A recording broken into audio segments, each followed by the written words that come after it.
I stand in the company parking lot, cardboard box in my hands, watching my former colleagues through the glass lobby. 20 minutes ago, I was the outdated fossil who needed to modernize. Now the regional director paces frantically inside, demanding answers about missing compliance protocols, while my replacement fumbles through incomplete files. My phone buzzes with urgent messages from corporate headquarters. The irony tastes bitter as I realize my 15 years of meticulous documentation might be the only thing standing between the company and a federal investigation that could destroy everything. 3 months earlier, I walked into Henderson Financial Services carrying my leather briefcase and wearing my favorite navy blazer, the kind that screams professional but apparently whispered ancient to my new colleagues. I was Ivy Chen, the newly hired senior compliance officer, ready to bring order to what I assumed would be minor organizational challenges. Boy, was I wrong about the scope of the mess waiting for me. My predecessor, Linda Morrison, had left abruptly 2 weeks before my arrival. No transition notes, no handoff meetings, just an empty office with yellowing post-it notes stuck to a computer monitor that hadn't been updated since the previous decade. The Human Resources Director, Janet Coleman, walked me through the building with the enthusiasm of someone giving a tour of a morgue. Linda was very thorough, Janet explained, gesturing vaguely at the cluttered desk. Maybe too thorough for our current pace. We're hoping you can bring a more streamlined approach to compliance. The first red flag should have been the way she emphasized streamlined, like it was a magic word that could solve all problems. But I was optimistic, eager to prove myself in my new role after relocating from Portland specifically for this opportunity. My new manager, Derek Walsh, appeared in the doorway like a character from a corporate lifestyle magazine. 32 years old, perfectly styled dark hair, expensive suit that probably cost more than my monthly rent. He extended a firm handshake and flashed the kind of smile that belonged in a toothpaste commercial. Welcome to the future of financial services, Ivy, Derek announced with the confidence of someone who had never encountered a problem that couldn't be solved with enthusiasm and buzzwords. We're all about innovation here, moving fast, breaking things, disrupting the old ways of doing business. I nodded politely while internally cringing at the Silicon Valley cliches. This was a financial services firm, not a startup selling social media apps. But I kept my thoughts to myself and focused on learning the lay of the land. The first week revealed the scope of the disaster I had inherited. Client files were scattered across multiple digital platforms with no consistent naming conventions. Audit trails were incomplete or missing entirely. Risk assessment protocols existed only as outdated PDF documents that nobody had referenced in months. It was like walking into a library where all the books had been randomly reshuffled and half the card catalog had been thrown away. I spent my evenings creating spreadsheets to track the gaps, cross-referencing client accounts with regulatory requirements, building the foundation for proper compliance oversight. The work was tedious, but essential. Every financial institution needed these safeguards to protect both clients and the company from costly regulatory violations. Derek's team consisted of 5 younger employees who shared his enthusiasm for modernization and his disdain for anything that resembled traditional procedures. There was Brad Hoffman, a 28-year-old account manager who wore sneakers with his suits and used words like synergy unironically. Jessica Park handled client communications with the casual confidence of someone who had never experienced a major crisis. Tommy Rodriguez managed digital systems with impressive technical skills, but zero understanding of why certain protocols existed in the first place. Then there was Sarah Martinez, my assigned assistant, who seemed caught between loyalties. She was competent and hardworking, but clearly influenced by the prevailing office culture that valued speed over accuracy. During our first meeting, she apologized for Linda's old-fashioned filing system and suggested we could digitize everything to make it more efficient. I explained that the paper backups existed for specific regulatory reasons, not mere preference. Financial institutions are required to maintain certain documentation in formats that can't be altered or corrupted, I told her. Digital systems fail, servers crash, but properly stored physical records last decades. Sarah nodded with the polite confusion of someone humoring an eccentric relative at Thanksgiving dinner. The real problems emerged during my second week when I attempted to review client account changes from the previous quarter. Standard compliance procedure required verification that all transactions above certain thresholds had been properly documented and approved. What I found instead was a patchwork of incomplete records, missing signatures and authorization procedures that had been streamlined to the point of non-existence. I scheduled a meeting with Derek to discuss implementing proper verification protocols. His corner office overlooked the downtown district, decorated with motivational posters about embracing change and thinking outside the box. He listened to my concerns with the patient expression of someone waiting for an annoying interruption to end. "Ivy, I appreciate your attention to detail," Derek began, "but we need to think about efficiency here. Our clients expect fast service, not bureaucratic delays. This is 2024, not 1995. We can't slow down progress with outdated procedures." The dismissive tone stung, but I pressed forward with my explanation of why certain safeguards existed. "These aren't arbitrary bureaucratic requirements," I said. "They're federal regulations designed to prevent fraud and protect client assets. If auditors find gaps in our documentation, we could face significant fines." Derek's expression shifted to barely concealed annoyance. "Look, I understand you're coming from a more traditional background, but we've moved beyond paper trail thinking. Our digital systems provide all the oversight we need.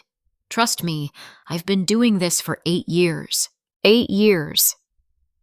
I had been working in financial compliance for 15 years, but apparently that experience counted as a liability rather than an asset. I left the meeting with a growing sense that Derek viewed my expertise as an obstacle to his vision of modernized efficiency. Over the following weeks, the subtle undermining began.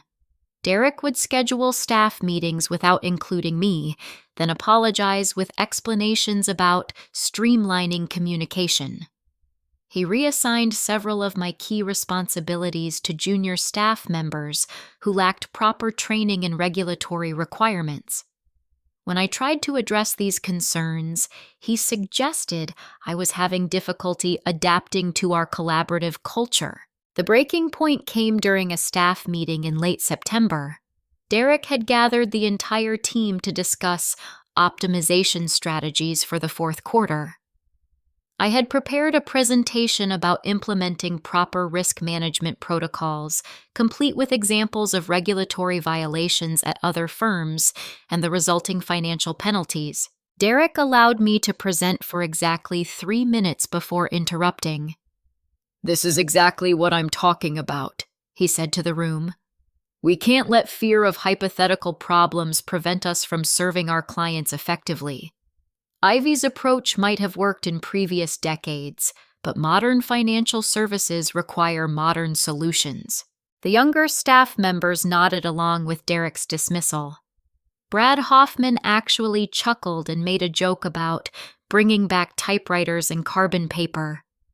The humiliation burned through my professional composure, but I maintained my dignity and sat down without responding. After the meeting, I overheard Jessica and Tommy discussing my presentation in the break room. "She seems nice," Jessica said, "but maybe she's too set in her ways for this kind of environment. Like my grandmother trying to use a smartphone." The comparison to someone's grandmother hit harder than I wanted to admit. I was 37 years old, not some relic from a bygone era.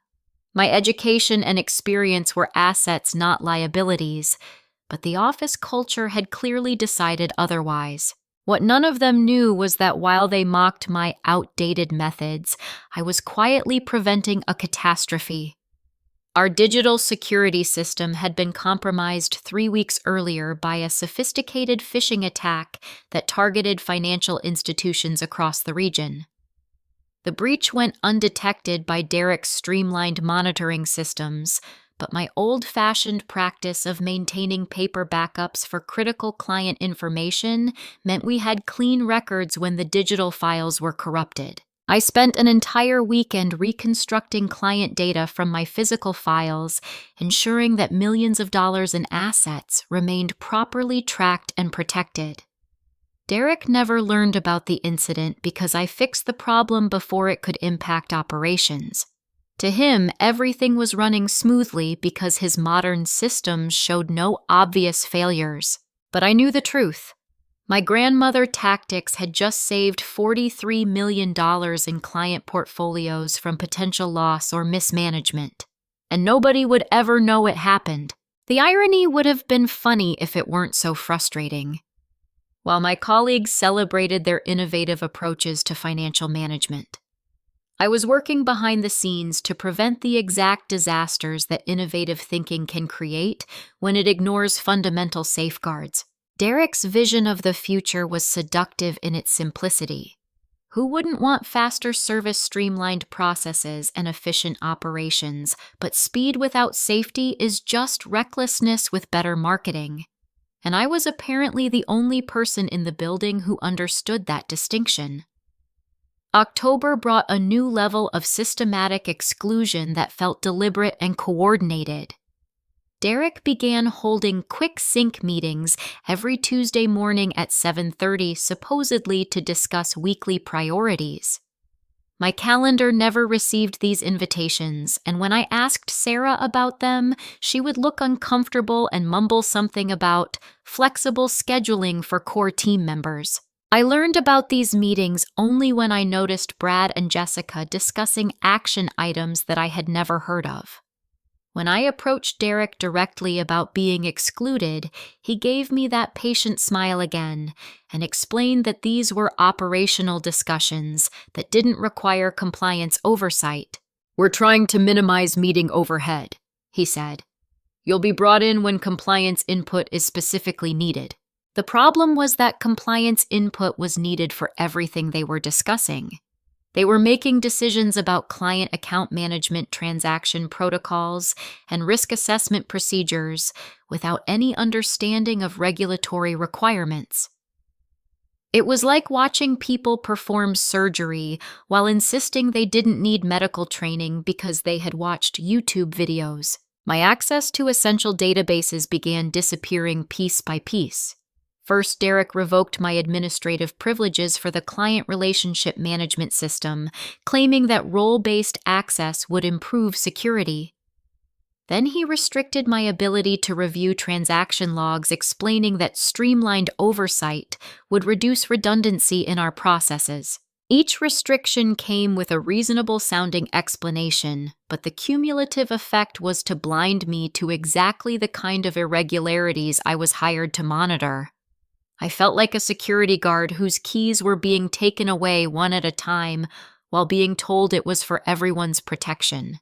During my personal time, I started using my own database access through professional connections to verify client account information.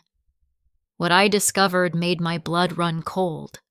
There were patterns in the transaction records that suggested systematic fee manipulation, particularly targeting elderly clients who were less likely to scrutinize their monthly statements. Small amounts were being skimmed from accounts through complex routing procedures that spread the theft across multiple transaction categories. $5 here, $12 there, always below the threshold that would trigger automatic fraud detection.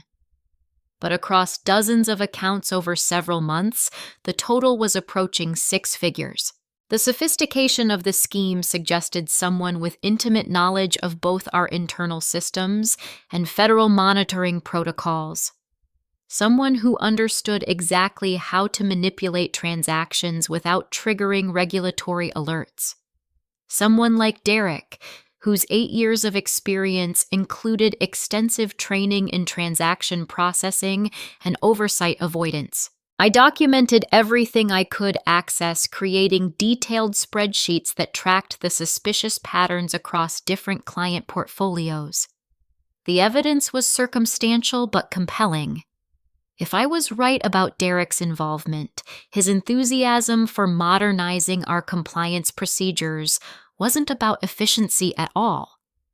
It was about eliminating the paper trails and verification processes that would expose his embezzlement operation. My attempts to investigate further were blocked at every turn. Derek had restructured our internal reporting procedures so that all compliance concerns had to be filtered through his approval before reaching upper management. When I tried to schedule a meeting with Janet Coleman about my concerns, Derek intercepted the request and suggested I bring the issues to him first to ensure we're presenting accurate information to leadership. The gaslighting was subtle but effective. Derek would acknowledge my concerns with apparent sincerity, then explain why my interpretation was incorrect. "I understand your confusion about these transaction records," he would say, "but you're not familiar with our new routing protocols. What looks irregular to you is actually part of our efficiency improvements."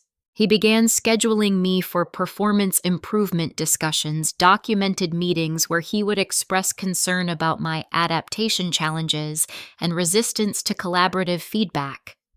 These sessions were clearly designed to build a paper trail justifying my removal, but I couldn't prove his ulterior motives. The psychological pressure was exhausting. Every day felt like walking through a minefield where any misstep could be used against me.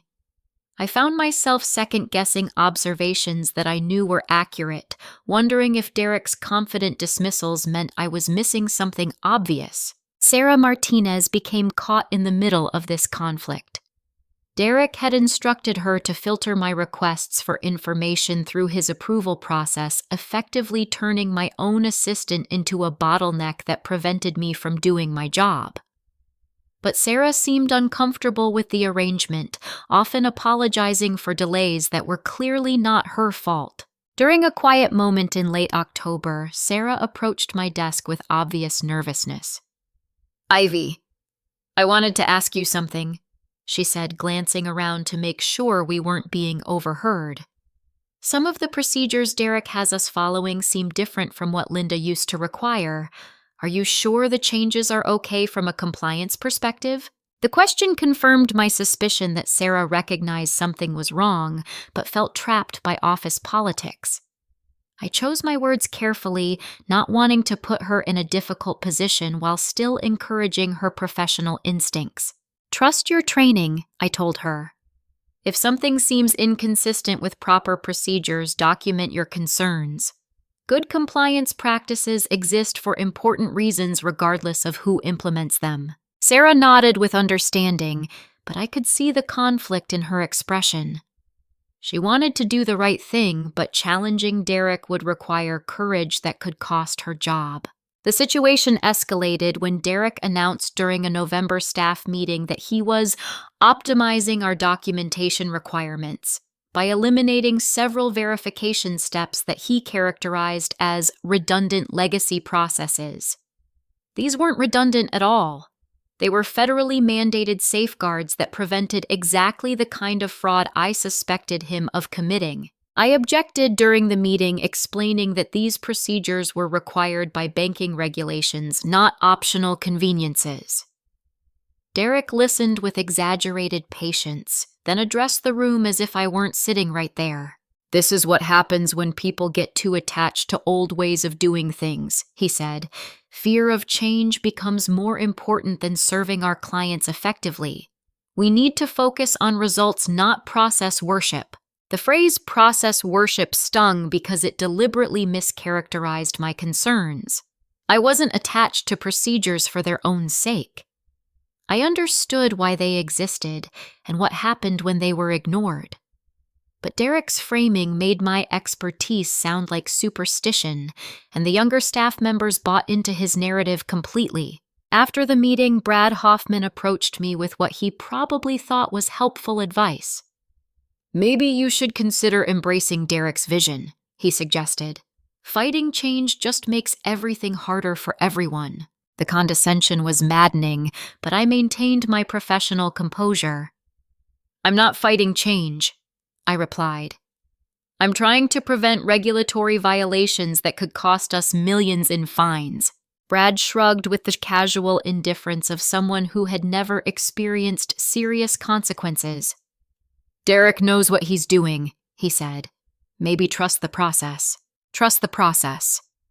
The irony was lost on him completely. My breaking point came when Derek scheduled a system optimization meeting for the following week, announcing that we would be retiring outdated compliance protocols and transitioning to automated oversight solutions. I knew this was the moment when he would eliminate the last safeguards that could expose his embezzlement scheme. I made one final attempt to reach upper management directly. I prepared a detailed report documenting the suspicious transaction patterns, the systematic elimination of oversight procedures, and the potential regulatory violations that Derek's changes would create. Then I submitted a formal request for a meeting with Regional Director Marcus Thompson, bypassing Derek's approval process entirely. The request never reached Thompson's office. Derek intercepted it and called me into his office for what he termed a crucial conversation about professional boundaries. Ivy, I'm concerned about your inability to work within our established communication channels, Derek said, sitting behind his desk like a judge delivering a verdict. Going around your direct supervisor to contact regional leadership suggests a fundamental misunderstanding of organizational hierarchy. I tried to explain my regulatory concerns, but Derek cut me off with a wave of his hand. I've been patient with your adjustment difficulties, he continued, but this kind of insubordination cannot continue. I'm going to recommend that we explore alternative career opportunities that might better match your working style. The threat was clear. Derek was preparing to fire me, and he had built enough documentation to justify the decision. My expertise, my concerns, my 15 years of experience would all be dismissed as the complaints of someone who couldn't adapt to modern workplace expectations. That night, I sat in my apartment reviewing my options. I could resign quietly and find another position elsewhere, accepting Derek's narrative that I was simply a poor cultural fit. I could fight back through official channels, knowing that Derek controlled most of those channels. Or I could document everything I knew and hope that someone with authority would eventually listen. I chose to fight, even though I suspected I was already doomed. Because somewhere in those $43 million of client assets were the retirement savings of teachers and firefighters and nurses who trusted us to protect their financial futures. They deserved better than Derek's version of modernization. But I underestimated how far Derek was willing to go to eliminate me as a threat. The real sabotage was just beginning. December arrived with an announcement that changed everything. Corporate headquarters scheduled an unexpected compliance audit for the second week of the month, triggered by new federal banking regulations that required verification of client protection protocols. The news arrived in an all-staff email that sent Derek into barely concealed panic mode. I watched his face during the staff meeting where he announced the audit. For someone who had spent months confidently dismissing compliance concerns, he looked remarkably nervous about having those concerns evaluated by federal regulators. His usual smooth delivery was replaced by stuttering explanations about how routine these audits were and how prepared we already were to demonstrate our excellent practices. The irony was suffocating. Derek had spent months eliminating the exact procedures that auditors would expect to find. His modernization efforts had created a compliance nightmare that would be immediately obvious to anyone with regulatory training, and he knew it. Derek's solution was to accelerate my elimination from the company. If the compliance officer wasn't there to testify about missing procedures, the gaps might be attributed to normal transition periods rather than deliberate misconduct. It was a desperate strategy, but potentially effective if executed quickly enough. He began manufacturing performance incidents with surgical precision. Every email I sent was scrutinized for professional tone issues. Every recommendation I made was characterized as resistance to collaborative problem solving. Every attempt to document regulatory concerns was reframed as insubordination regarding established protocols. The most insidious part was how Derek enlisted my colleagues in building the case against me. During team meetings, he would ask leading questions designed to elicit criticism of my working style. "Has anyone else noticed communication challenges with our compliance processes?" he would ask, looking directly at Brad or Jessica.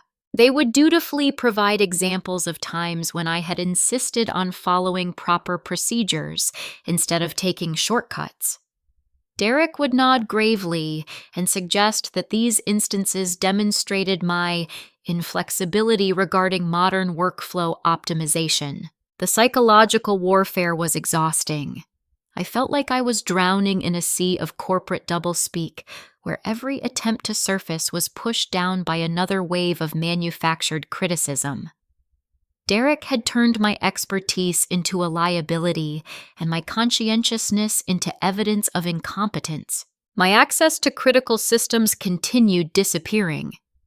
Derek revoked my ability to review quarterly transaction summaries, claiming that distributed oversight responsibilities would improve our audit readiness. He blocked my access to client communication logs, explaining that role-based security protocols required stricter information compartmentalization. Each restriction made it harder for me to do my job effectively, which Derek then used as evidence that I was struggling with basic responsibilities. It was a perfect catch-22, prevent me from accessing the information I needed, then criticize my inability to provide comprehensive analysis. I was forced to rely on my personal backup systems and professional network connections to gather the information necessary for audit preparation. Working from home in the evenings, I assembled comprehensive documentation of our client protection protocols, transaction, verification procedures, and risk management systems. What I found was terrifying.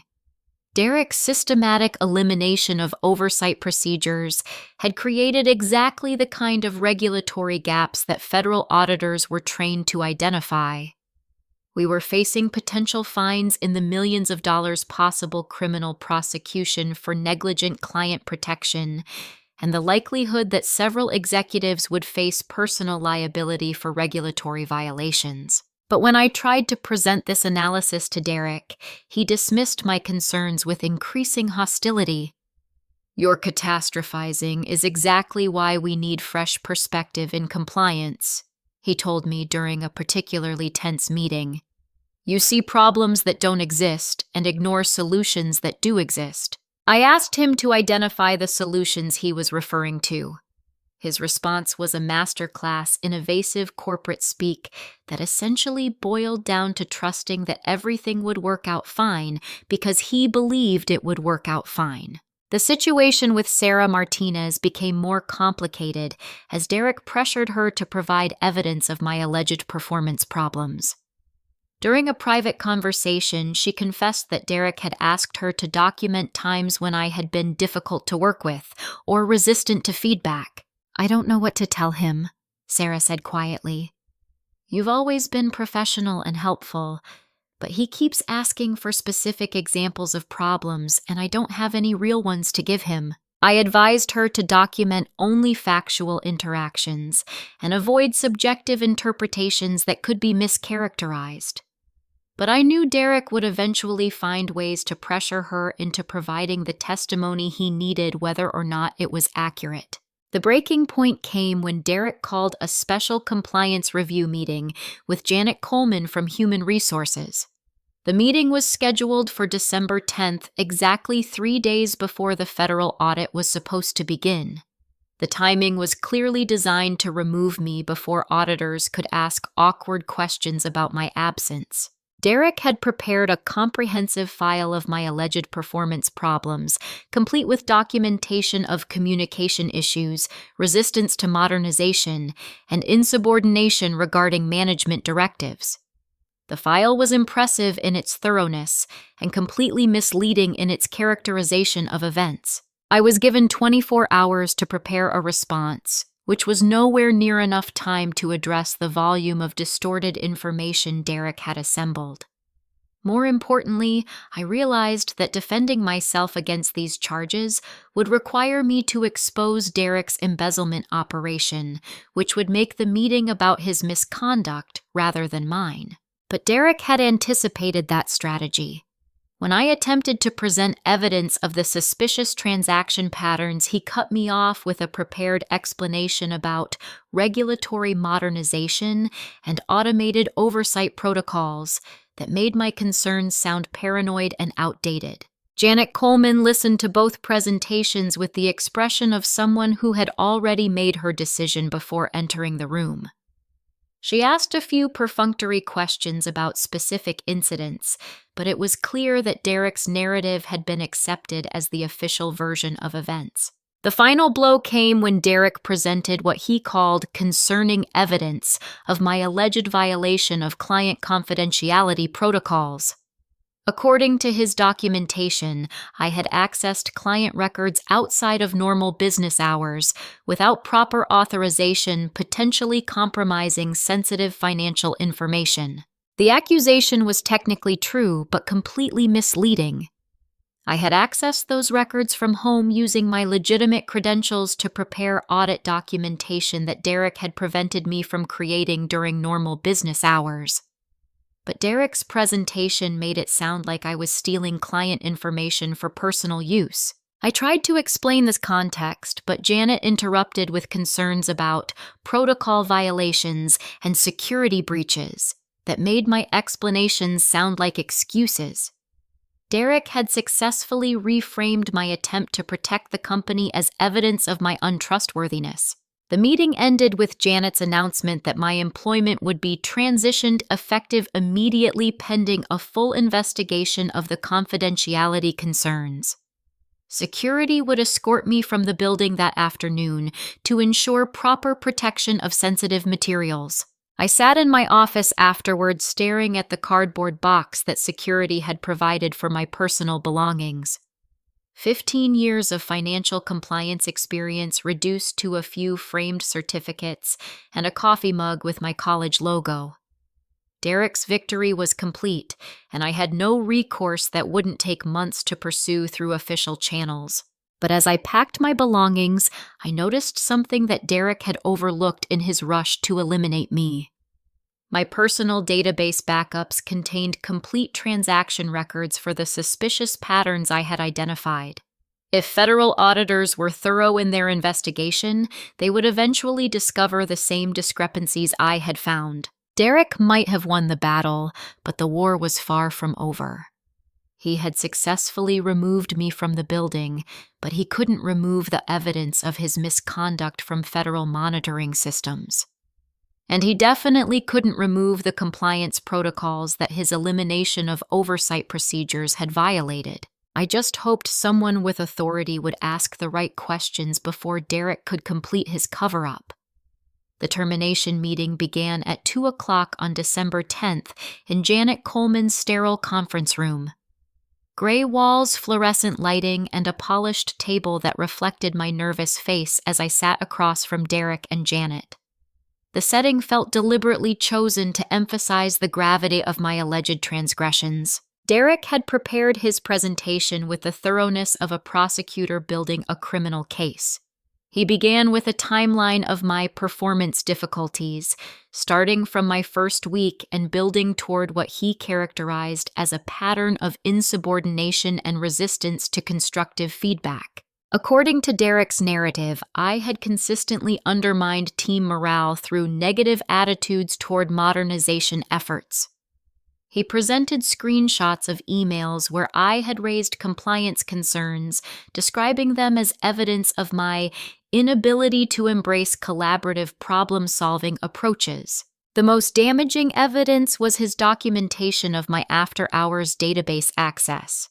Derek had compiled detailed logs showing exactly when I had reviewed client records from my home computer, presenting this information as proof of unauthorized data handling rather than dedicated professional effort. Client confidentiality is our most sacred responsibility, Derek explained to Janet with the sincerity of someone who genuinely believed his own performance. When employees access sensitive financial information outside of approved protocols, we have to take immediate action to protect our clients' trust. I attempted to provide context for my actions, explaining that I had been preparing audit documentation that Derek's restricted access policies had prevented me from creating during normal business hours. But Janet's expression suggested she viewed my explanations as defensive deflection rather than legitimate professional necessity. The timing of these access violations is particularly concerning, Derek continued, given the upcoming audit situation. It appears that Ivy may have been preparing unauthorized materials rather than working within our established compliance framework. The accusation was breathtaking in its audacity. Derek was essentially arguing that my attempt to prepare proper audit documentation was evidence of misconduct, while his systematic elimination of audit-ready procedures was evidence of progressive management. The logic was completely backward, but presented with enough corporate authority to sound convincing. Janet asked about the specific nature of the information I had accessed, and Derek provided a detailed summary that made my review of transaction records sound like industrial espionage. He had transformed my discovery of his embezzlement operation into evidence of my own professional misconduct. We also have concerns about Ivy's communication regarding internal processes, Derek added, producing printed copies of messages I had sent to Sarah Martinez about proper documentation procedures. These instructions appear to contradict established protocols and may have confused junior staff about their responsibilities. I realized with growing horror that Derek had been systematically collecting evidence against me for weeks, possibly months.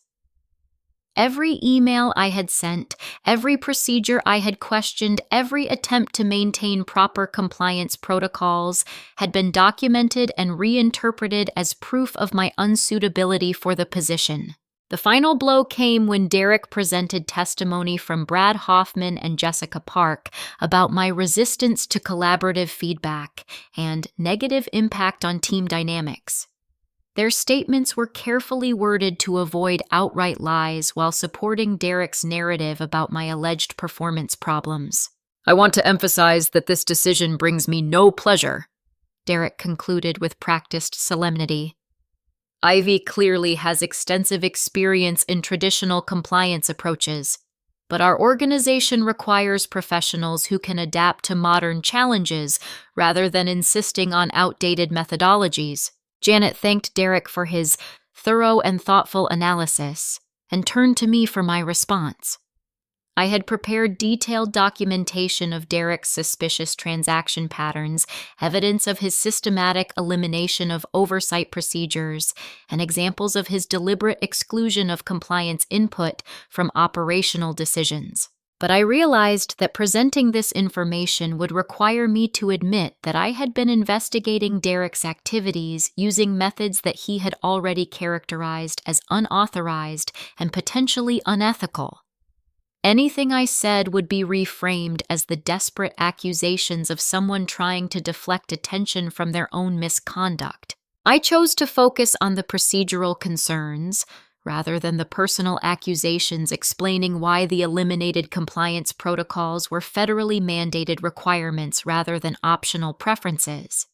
But Janet's responses indicated that she viewed my regulatory concerns as technical details that Derek was better qualified to evaluate. I appreciate your passion for compliance standards, Janet said with the patronizing tone of someone humoring an obsessive perfectionist. But Derek has presented compelling evidence that your approach to implementing those standards has been problematic for our workplace environment. The meeting concluded with Janet's announcement that my employment was terminated immediately effective as of 2:30 that afternoon. Security would escort me from the building to ensure proper protection of confidential materials, and I would receive 2 weeks of severance pay contingent upon signing a non-disclosure agreement about company procedures. The non-disclosure clause was particularly insidious because it would prevent me from sharing information about Derek's embezzlement operation with federal auditors or other authorities. Derek had thought of everything, including legal protections for his criminal activity. Security arrived at my office at exactly 2:45 in the form of Bob Chen, a friendly guard who seemed genuinely sorry about the circumstances. "Take your time with your personal things," he said quietly. "No rush from my end." I packed my belongings with as much dignity as I could manage, while my former colleagues pretended not to watch from their cubicles. Sarah Martinez looked like she wanted to say something, but Derek's presence in the hallway clearly discouraged any expressions of support. The walk to the lobby felt endless. 15 years of financial compliance experience reduced to a cardboard box containing a few personal mementos and a coffee mug from my MBA program. Derek watched from his office doorway with the satisfied expression of someone who had successfully eliminated a persistent problem. As I reached the lobby doors, I turned back for one final look at the company where I had invested so much professional energy.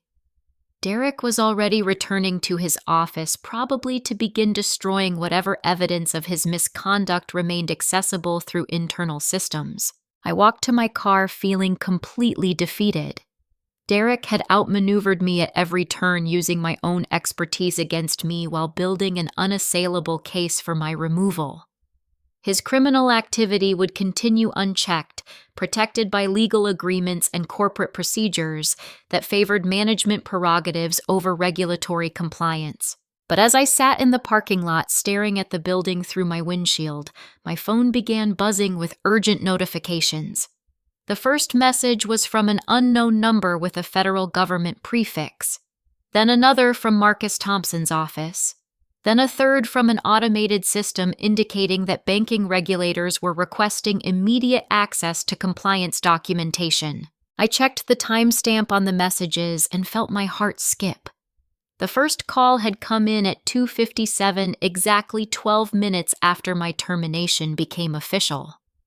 Someone with federal authority was asking about compliance procedures at the exact moment when the compliance officer had been removed from the building.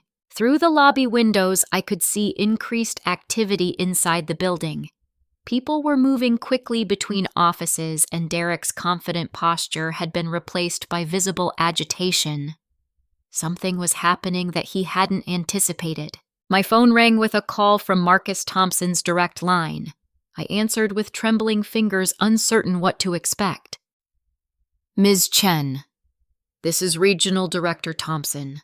I need to speak with you immediately about compliance procedures at Henderson Financial. Can you return to the building? We have federal auditors here asking specifically for the senior compliance officer." The irony was so perfect, it felt like divine intervention. Derek had eliminated me to prevent federal auditors from asking uncomfortable questions, but the auditors had arrived ahead of schedule and were specifically requesting to speak with the person he had just fired. I looked through the lobby windows again and saw Derek frantically gesturing to a group of serious-looking individuals in dark suits.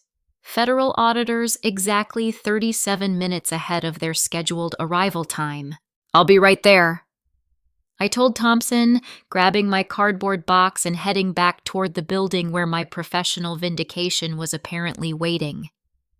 Walking back into Henderson Financial felt surreal, like returning to a crime scene where I was simultaneously the victim and the key witness. Marcus Thompson met me in the lobby, a tall man in his 50s, with the authoritative presence of someone accustomed to making important decisions quickly. "Ms. Chen, thank you for returning so promptly," he said, extending a firm handshake. I understand there may have been some confusion about your employment status, but we need your expertise immediately. Behind Thompson stood 3 federal banking auditors, whose serious expressions suggested this was not a routine compliance review. The lead auditor, a woman named Patricia Williams, introduced herself with the professional courtesy that barely concealed urgent concern. We're here because our automated monitoring systems flagged several irregularities in transaction patterns over the past 6 months, Williams explained.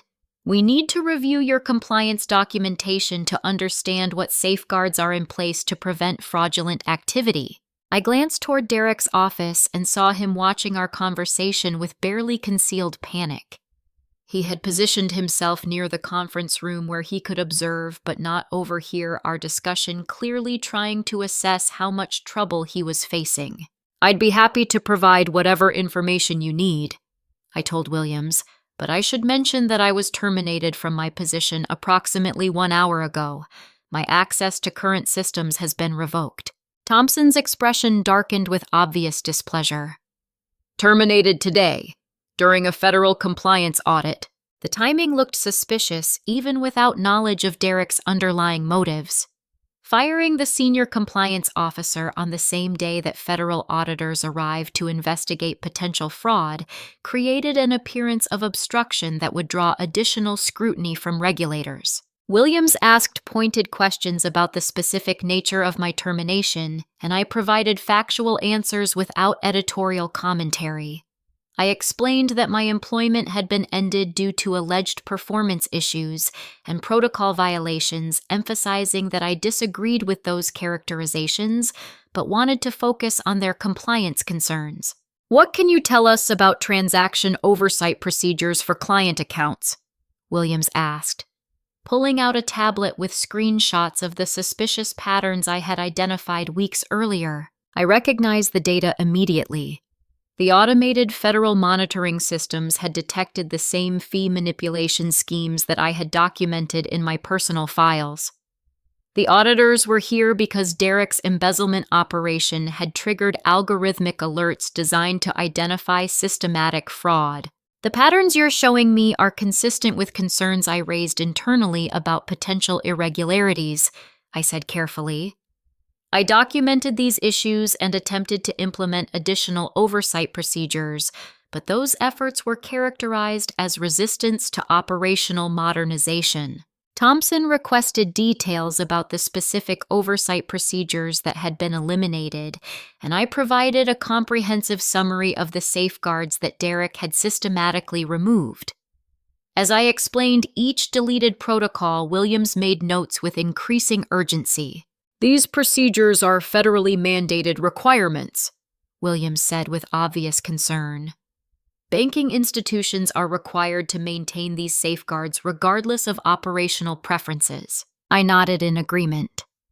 That was my understanding as well. When I raised these concerns with management, I was told that modern digital systems provided adequate oversight without traditional verification methods. Williams asked to see examples of the documentation I had maintained, and I offered to retrieve my personal backup files from my car.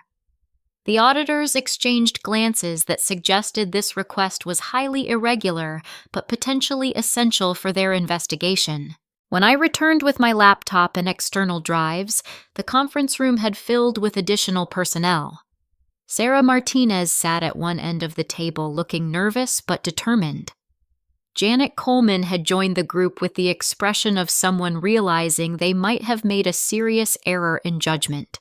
Derek remained conspicuously absent from the meeting, though I could see him through the glass windows pacing in his office while making urgent phone calls. Williams reviewed my backup documentation with the thoroughness of someone who understood exactly what they were looking for. My spreadsheets tracking suspicious transaction patterns matched perfectly with the federal monitoring data, confirming that the irregularities were real and systematic. These records are remarkably comprehensive, Williams commented. How were you able to maintain such detailed documentation when your access to internal systems was restricted? I explained my use of professional network connections and personal database access to gather information that Derek's policies had prevented me from obtaining through normal channels. Williams nodded approvingly, recognizing that I had been doing exactly what a competent compliance officer should do when facing internal obstruction. "Sarah, you worked directly with Ms. Chen on compliance documentation," Thompson said, turning to my former assistant. "Can you describe the changes in procedures over the past few months?" Sarah glanced nervously toward Derek's office, then took a deep breath and began speaking with obvious determination. "Derek instructed us to eliminate most of the verification steps that Ivy had implemented. He said they were outdated requirements that slowed down our efficiency." Williams asked for specific examples, and Sarah provided detailed descriptions of the protocols that Derek had removed. Each eliminated procedure corresponded exactly to safeguards that federal regulations required, creating a clear pattern of deliberate non-compliance. "Did Derek explain why these changes were necessary?" Williams asked. Sarah hesitated, clearly uncomfortable with the implications of her answer. "He said Ivy was too attached to old-fashioned methods, and that we needed to trust modern technology instead of paper-based systems." The testimony was damaging to Derek's position because it demonstrated deliberate disregard for regulatory requirements rather than innocent misunderstanding. Williams made extensive notes while Thompson's expression grew increasingly grim. "Did anyone else raise concerns about these procedural changes?" Thompson asked. Sarah looked directly at me with something approaching apology in her eyes. "Ivy raised concerns constantly. She explained why each procedure was important and what could happen if we eliminated the safeguards. Derek told us to disregard her warnings because she was resistant to modernization." Williams asked to review the specific messages Derek had sent instructing staff to ignore my compliance recommendations. Sarah provided screenshots from her phone that showed Derek explicitly directing employees to bypass verification procedures that I had characterized as mandatory. The evidence was overwhelming. Derek had systematically eliminated federally required safeguards while actively discouraging staff from following proper compliance protocols. His modernization campaign was revealed as a deliberate campaign to remove oversight that would have detected his embezzlement operation. "Where is Derek Walsh currently?" Williams asked, with the tone of someone who had heard enough preliminary information. Thompson checked his phone and frowned. "According to his calendar, he should be available for meetings this afternoon. Let me have someone locate him." But when security checked Derek's office, they found it empty. His computer was logged off, his desk was cleared of personal items, and his company vehicle was missing from the parking garage. Derek had apparently recognized that the federal investigation was proceeding faster than he had anticipated and had decided to leave before facing direct questioning. Williams immediately contacted federal law enforcement about a potential flight risk, while Thompson began damage control procedures for the company. The scope of Derek's misconduct was becoming clear, and Henderson Financial faced potential criminal liability for the regulatory violations that had enabled his fraud. I sat in the conference room watching the controlled chaos unfold around me, feeling vindicated, but not particularly triumphant. Derek's crimes would eventually be prosecuted, but the damage to client trust and company reputation would take years to repair. My termination had been reversed by circumstances, but the underlying problems that had allowed Derek to operate unchecked were systemic rather than personal. The real victory would come when proper compliance procedures were restored and new safeguards were implemented to prevent similar misconduct in the future. But for the moment, I was simply grateful that someone with authority had finally asked the right questions at the right time.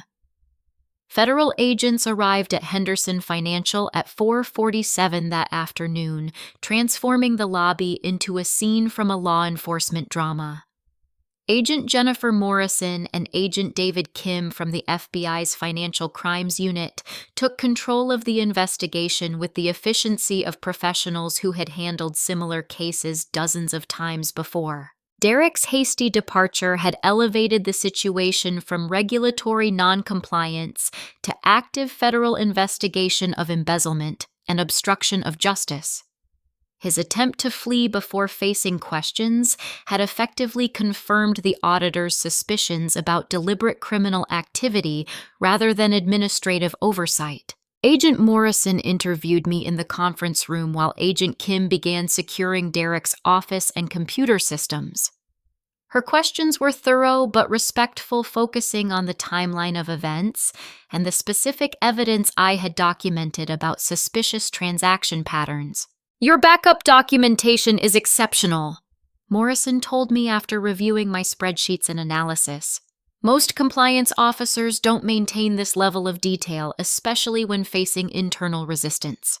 I explained that my 15 years of experience had taught me the importance of thorough record keeping, particularly when irregularities might indicate systematic problems. Morrison nodded with the appreciation of someone who understood the value of meticulous professional work. Derek Walsh's elimination of oversight procedures created exactly the kind of regulatory gaps that enable financial crimes, Morrison continued. Your documentation provides clear evidence that he was deliberately removing safeguards that would have detected his embezzlement operation. Thompson offered me Derek's position immediately with a substantial salary increase and public recognition for my professional integrity. The offer was gratifying, but I requested time to consider whether I wanted to rebuild compliance systems at a company where my expertise had been so thoroughly dismissed. "I understand your hesitation," Thompson said, "but your knowledge of our systems and your relationship with federal regulators make you uniquely qualified to guide our recovery from this situation." Meanwhile, the investigation was expanding rapidly. Agent Kim's analysis of Derek's computer revealed sophisticated software designed to manipulate transaction records while avoiding detection by automated monitoring systems. The embezzlement operation was far more extensive than anyone had realized. Derek had stolen nearly $200,000 from client accounts over 18 months, primarily targeting elderly customers who were less likely to scrutinize monthly statements for small discrepancies. His technical expertise had allowed him to spread the theft across multiple account categories and time periods, creating patterns that required sophisticated analysis to detect. The younger employees who had supported Derek's modernization efforts faced potential civil liability for their role in eliminating required safeguards, but my documentation proved their innocence regarding the actual embezzlement. They had been manipulated rather than complicit, following instructions from their supervisor without understanding the criminal implications. Brad Hoffman approached me during a break in the interviews with obvious remorse about his earlier dismissive attitude. "I owe you a serious apology," he said. "We were completely wrong about your concerns, and I'm embarrassed about how we treated your expertise." I appreciated his honesty, but emphasized that the important lesson was understanding why proper compliance procedures existed rather than simply accepting that I had been right about this specific situation. Jessica Park and Tommy Rodriguez expressed similar regrets, acknowledging that their enthusiasm for modernization had blinded them to the wisdom of traditional safeguards. Sarah Martinez was particularly emotional, crying as she apologized for not supporting me more strongly when Derek was building his case for my termination. "I knew something was wrong," Sarah said through her tears. "Your procedures made sense, and Derek's explanations never really answered your concerns.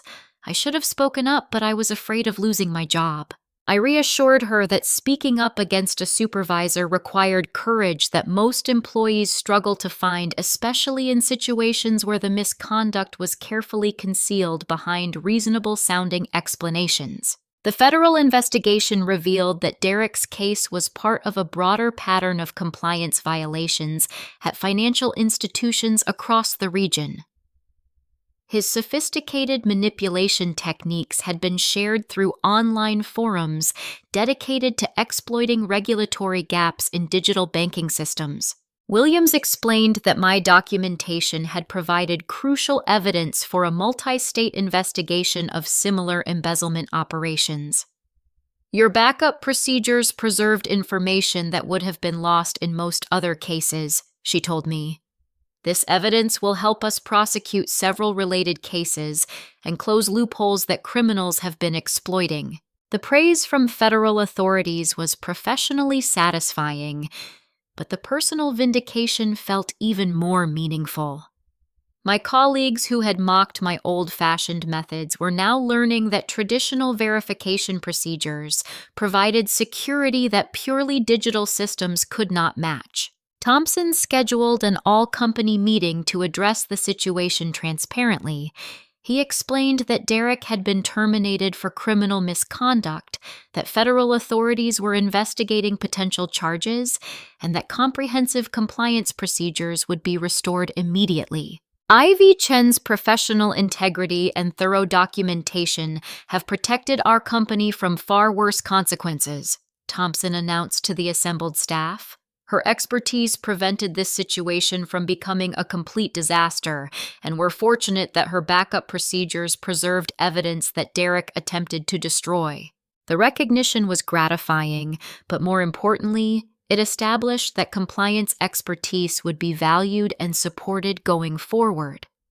Thompson made clear that anyone who attempted to bypass regulatory procedures or undermine compliance oversight would face immediate termination. Derek was arrested 3 days later at his apartment, where agents found additional evidence of his embezzlement operation, including backup drives containing deleted transaction records.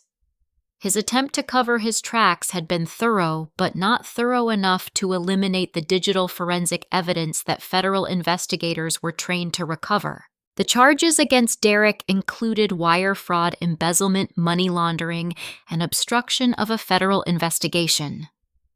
His sophisticated manipulation techniques had actually created additional criminal liability because they demonstrated premeditation and deliberate intent to conceal his activities.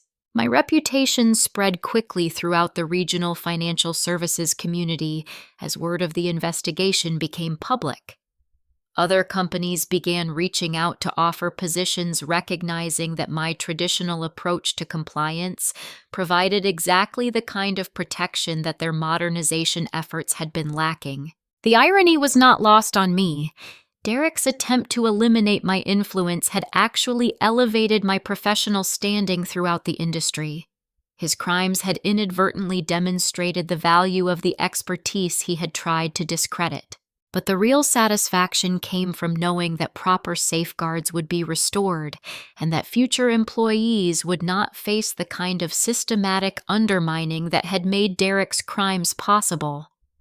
My painful experience had ultimately strengthened compliance practices throughout the organization. Justice was finally being served, and the clients whose assets I had protected would never know how close they had come to losing their retirement savings to corporate modernization. 6 months later, I stand in my new corner office overlooking downtown, watching spring rain pattern the windows as I review the monthly compliance report for Henderson Financial Services. The transformation has been remarkable not just in our procedures, but in our entire organizational culture around risk management and regulatory oversight. Derek Walsh received a federal prison sentence of 7 years for wire fraud, embezzlement, and obstruction of justice. The elderly clients whose accounts he had systematically robbed recovered every stolen dollar through insurance protections and civil restitution, largely because my backup documentation provided complete transaction histories that federal investigators needed to trace his manipulations. His sophisticated embezzlement techniques, which had seemed so innovative to his young admirers, were revealed as variations on fraud schemes that had been prosecuted successfully for decades.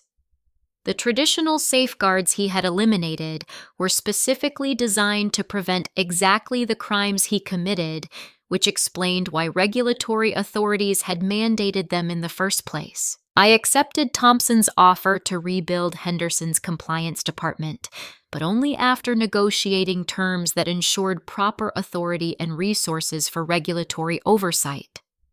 My new team combines experienced professionals who understand the importance of traditional verification methods with younger employees who bring technical expertise and fresh perspectives. Brad Hoffman now serves as my deputy compliance officer, having completed additional training in regulatory requirements and risk assessment.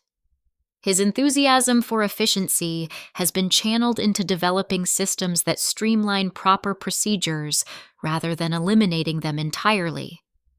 The experience taught him that true innovation improves existing safeguards rather than discarding them. Jessica Park transferred to our client communications department, where her interpersonal skills help explain complex financial procedures to customers who deserve transparency about their asset protection.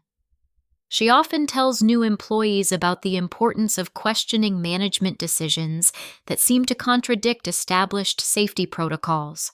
Tommy Rodriguez leads our technology integration efforts, designing digital systems that enhance, rather than replace, traditional verification procedures. His technical skills now serve compliance goals instead of undermining them, and he has become an advocate for hybrid approaches that combine automation with human oversight. Sarah Martinez earned promotion to Senior Compliance Analyst after completing her certification in federal banking regulations.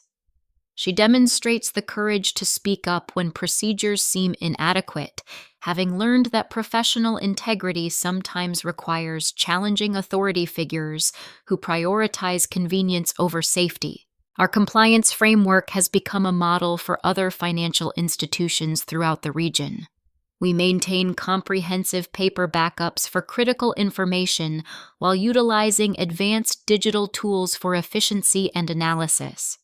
The combination provides both security and functionality, proving that tradition and innovation can coexist successfully. Federal regulators frequently cite our procedures as examples of best practices in client asset protection.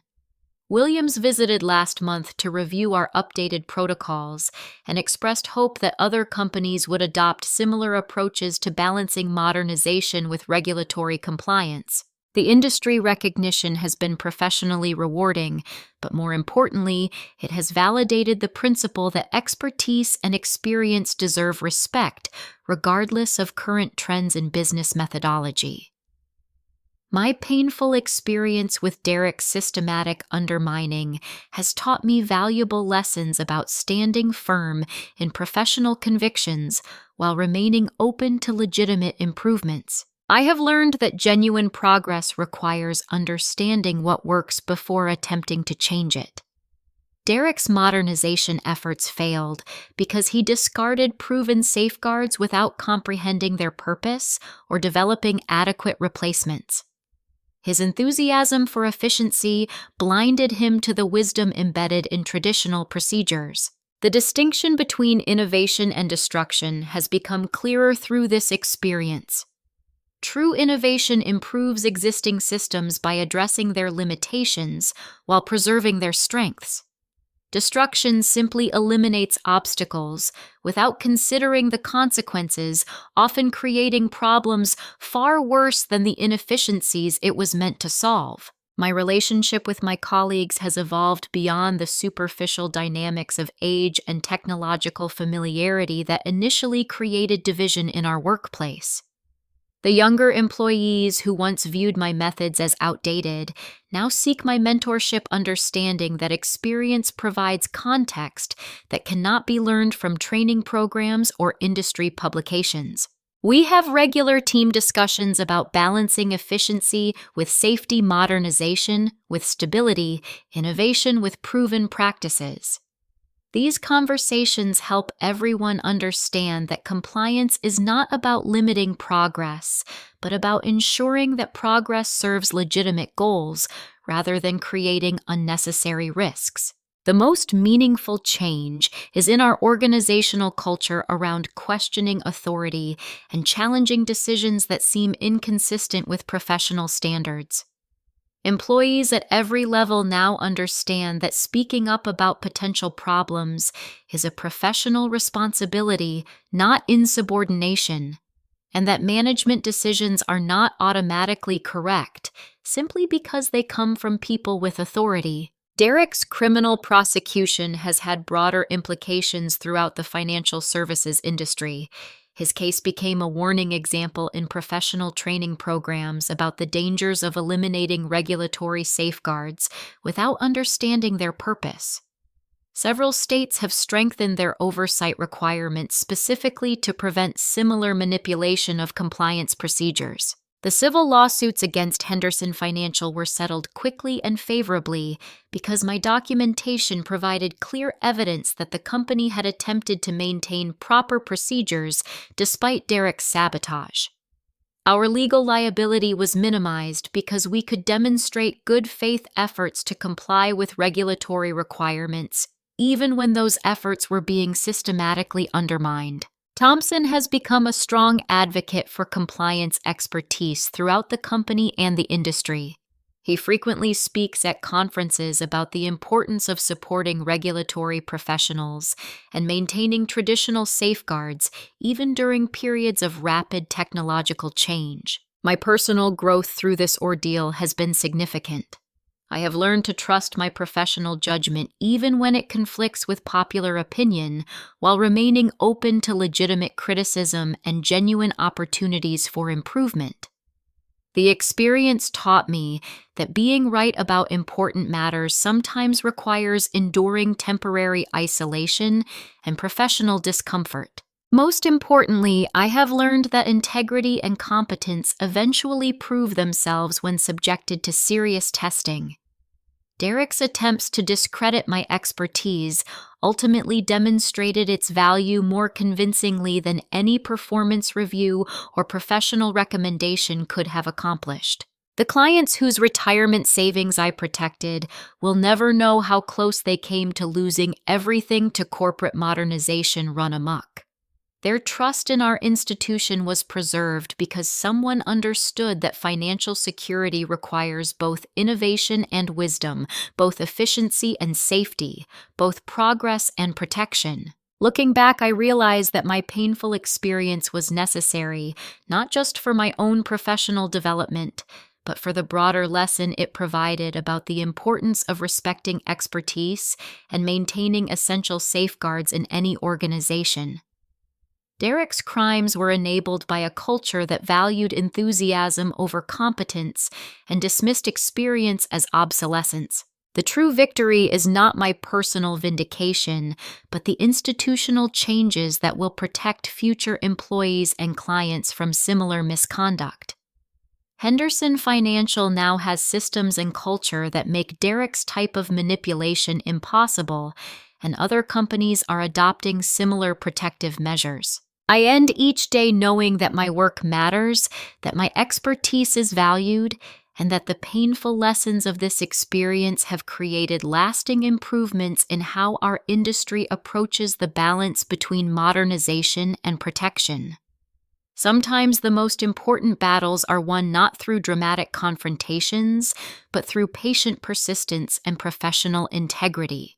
The question I ask myself, and that I want to ask all of you who are listening to this story, is this: have you ever found yourself in a situation where your experience and knowledge were dismissed as outdated, only to later prove essential? How do you maintain confidence in your expertise when facing pressure to abandon proven methods for trendy alternatives? I would love to hear your experiences in the comments below. Have you encountered workplace situations where traditional approaches proved more valuable than modern innovations? How did you handle conflicts between efficiency and safety in your professional environment? Thank you for listening to my story, and I hope it encourages you to trust your professional judgment while remaining open to legitimate progress. If this story resonated with you, please like this video, subscribe to stay connected with more workplace experience stories, and share it with anyone who might benefit from understanding the importance of maintaining professional integrity during difficult circumstances. I wish you all success in finding workplaces that value expertise and wisdom alongside innovation and efficiency. Remember that true progress honors what works while improving what doesn't, and your experience matters more than current trends might suggest.